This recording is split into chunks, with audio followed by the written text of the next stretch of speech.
여러분 안녕하십니까, 진성호입니다. 문재인 정권은 공수처를 출범시키면 검찰개혁이 반쯤은 이루어지는 것처럼 기대했던 모양입니다.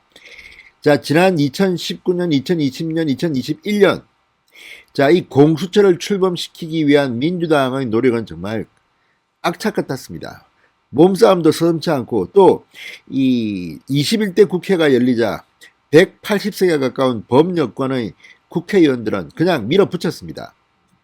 그리고 공수처는 탄생했습니다. 그런데 정작 뚜껑을 열어보니 정말 공수처 기대했던 그 이하 최악이었습니다. 무엇보다도 공수처가 무슨 국회의원, 장차관, 대통령, 대한민국의 방구나 끼는 사람들은 전부 다 수사하는 것처럼 생각했는데 애초부터 법이 굉장히 소홀했습니다. 검사 25명 정도로 이걸 다 할 수 있다고? 김진욱 공수처장 취임하자마자 1년에 서너 개밖에 큰 사건을 못한다고 실토를 했습니다. 그런데 그마저도 어렵게 됐습니다. 자, 25명 정도의 검사인데 지금 절반 정도밖에 충원하지 못했습니다. 일단 공수처 인기가 없었습니다.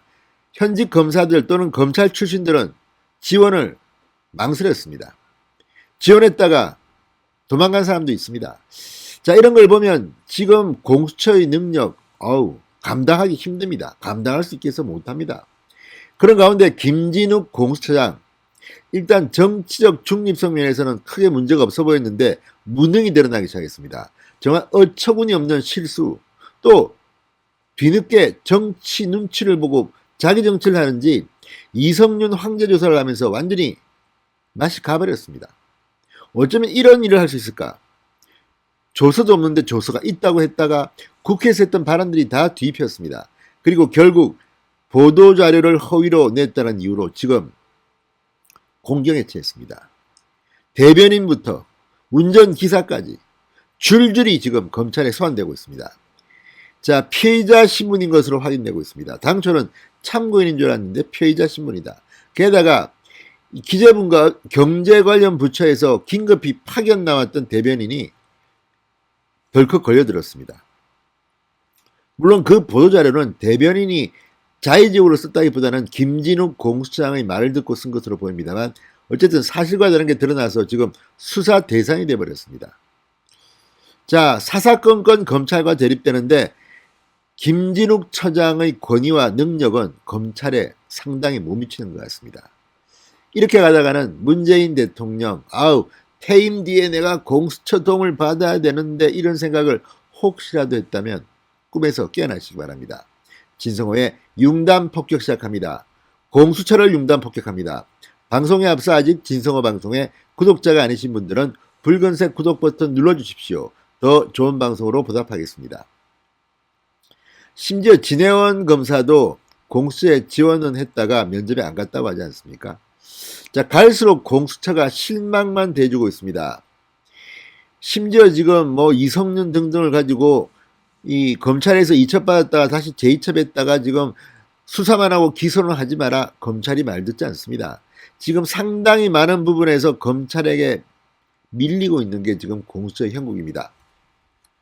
자, 지금 수원지검 형사 3부 이정섭 부장검사, 이 고위공직범죄수사처의 허위 보도자료 작성 의혹과 관련해서 수사를 벌이기 시작했습니다.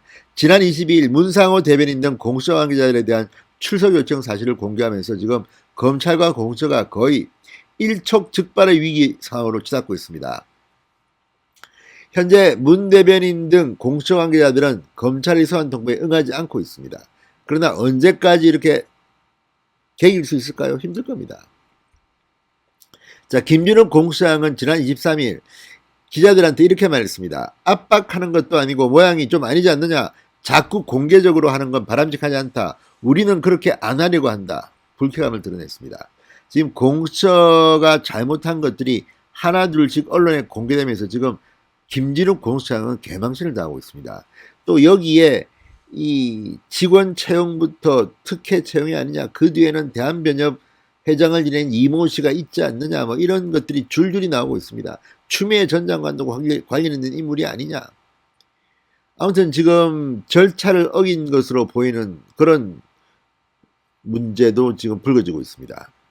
도대체 일을 왜 이렇게 깔끔하게 마무리하지 못하고 계속 무리수를 두는지 검찰은 이해하지 못하겠다고 이야기하고 있습니다. 자, 공수처는 지난 22일, 23일 각각 공무상 비밀누설죄와 피의사실 공표죄에 대한 인권 친화적 수사기법 워크숍을 열기도 했습니다. 계속 이 사람들은 지금 공부하고 교육받아야 됩니다. 특히 수사 능력에 있어서 특수통 출신 검사들이 거의 없다고 합니다.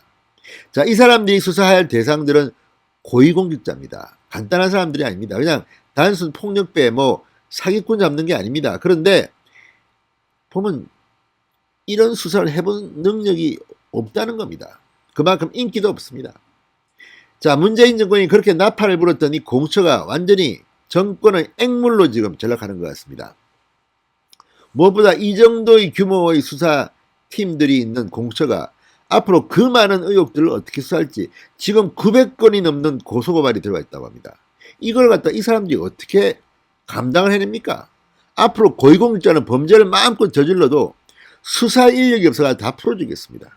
정말 이걸 법이라고 만들고 이거를 공수처를 기구라고 출범시킨 문재인 대통령이나 민주당 사람들 정말 전부 다 반성해야 돼요. 석고제재해야 됩니다. 두 손 들고 그냥 쫙 일렬로 사과해야 될 겁니다. 이런 일이 지금 벌어지고 있다는 것이 참으로 문재인 대통령이 문제입니다. 어쨌든. 자, 수원지검은 공수처 관계자에 대한 출석 요청 사실을 먼저 공개한 적이 없다. 문 대변인 등에 대한 소환 통보 소식이 알려진 건 검사가 무관하다고 말합니다. 그리고 공수처 관계자가 스스로 언론 취재에 응한 게 발단인데 그걸 검찰 탓으로 돌리는 이 바보들아 이렇게 느끼는 것 같습니다. 정말 공수처는 지금 수준이 너무 B급, C급 같습니다. 이런 사람들 가지고 지금 고위공직자 수사를 하겠다는 게 말이 되는지. 자, 어쨌든 한 검찰 관계자는 공수처가 수사에 협조하지를 못할 망정 역으로 언론 플레이를 하고 있다. 대표적인 게 관용차 문제입니다. 자, 김진욱 차장이 타고 다닌 것으로 보이는 제네시스 관용차를 이성윤한테 덜컥 내줬습니다. 출입국 흔적을 없애기 위해서 아닌가 이런 의혹을 받고 있습니다. 그런데 그때 변명을 한다는 게 차가 두 대 있는데 하나는 호송차고 하나는 뒷문이 안 열리고 이런 횡설수설을 했다가 언론에 개망신을 당했습니다. 자, 그러자 김 처장은 제가 여기 2호차가 있는 건 몰랐다. 이곳 보안이 엄격하고 휴일인 점을 고려해 차량을 보내야겠다고 생각했다. 이렇게 말했습니다. 2호차가 있는지 몰랐다는 말은 공수처의 당시 관용차가 두 대 있었는데 2호차는 체포 피의자 호송용으로 피의자의 도주를 방지하기 위해 뒷좌석에는 문이 열리지 않는 차량이라 이용할 수 없었다는 2일 보도자료와는 완전히 상치됩니다. 이걸 보면 지금 스스로 가짜 보도자료라는 걸 광고하고 다닙니다.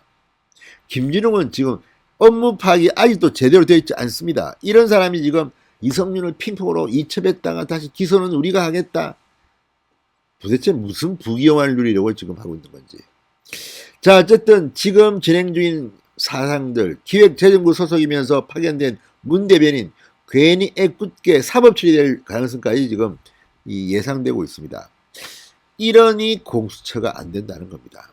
자, 어쨌든 문재인 정권이 그렇게 심의를 기울였다는 공수처 지금 위상을 한번 보십시오. 저게 꼭 필요한가 싶기도 합니다. 그리고 900여 건 넘게 고소고발이 들어왔다는데 그 사람들 이제 다리 쭉 펴고 자겠습니다. 지금 공수처는 수사를 할 능력이 없습니다. 몇 명 하겠습니까 1년에. 저 조그만 수사기관 하나 만들어 놓고 폼 잡는 문재인 정권. 일부러 수사 안 받으려고 이렇게 만든 것은 아닌지. 아무튼 문재인 대통령, 민주당, 이 공수처장 김진욱 그리고 공수처의 현재 위상을 보면 정말 무능의 극치를 달린다고 아니할 수 없겠습니다. 진성호의 융단 폭격이었습니다. 여러분 감사합니다.